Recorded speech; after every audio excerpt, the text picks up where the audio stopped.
Descriptive paragraphs. A descriptive paragraph is a paragraph that takes something and makes it real for the reader. It describes a noun or an event in a few sentences. When you read this type of paragraph, you should be able to picture what it looks like, sounds like, even what it smells and tastes like. Consider, for a moment, that you want to describe a banana to someone who had never seen one before. What words come to mind? How could you make your reader understand what you are describing? In English, writing is considered a very important skill to have. You must be able to explain things in the proper written format. It is critical for you to learn all of these smaller, foundational pieces now because they will build up your writing for the rest of your English career. Starting with the small stuff, and learning it right, will make your future self's job much easier. Writing a descriptive paragraph is something you will do for as long as you study English. If you plan to enroll in an English-speaking university, you will certainly need this skill there. The lesson below will help you understand the building blocks of a descriptive paragraph and provides a strong example for you to take a look at. When teaching my students how to write a descriptive paragraph, I usually have them consider the 5 senses of touch, smell, sound, taste, and sight.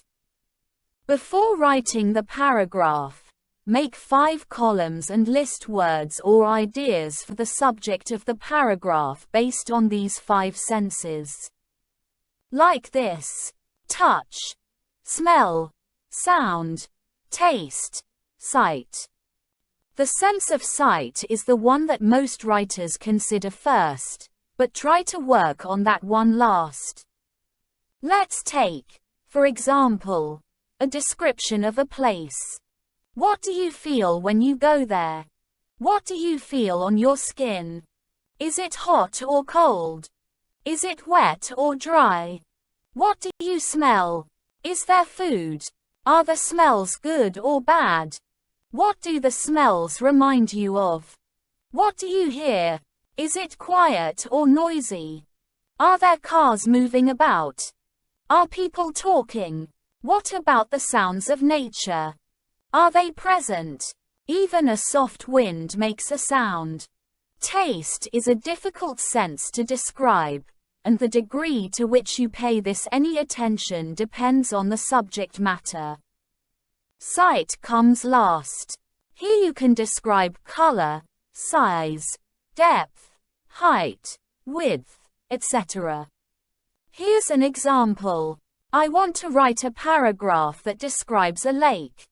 Touch, smell, sound, taste, sight.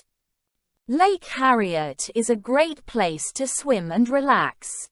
In the summer, the water is warm and clean, and the beaches attract people seeking relief from a midsummer scorcher. In addition to swimming, visitors to the lake can go canoeing, sailing, windsurfing, or fishing. The blue water is a refreshing, tempting sight. The sweet scent of sunblock wafts through the air from sunbathers lying on the beach. Children laugh and splash in the water, and nearby volleyball games stir passionate shouts in the heat of competition. Meanwhile, lifeguards sit atop their towers and make sure everyone is safe.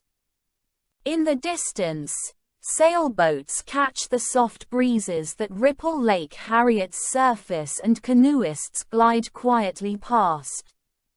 This is what summer is all about. In this simple description, the reader should get a good sense of what it's like to be in this place.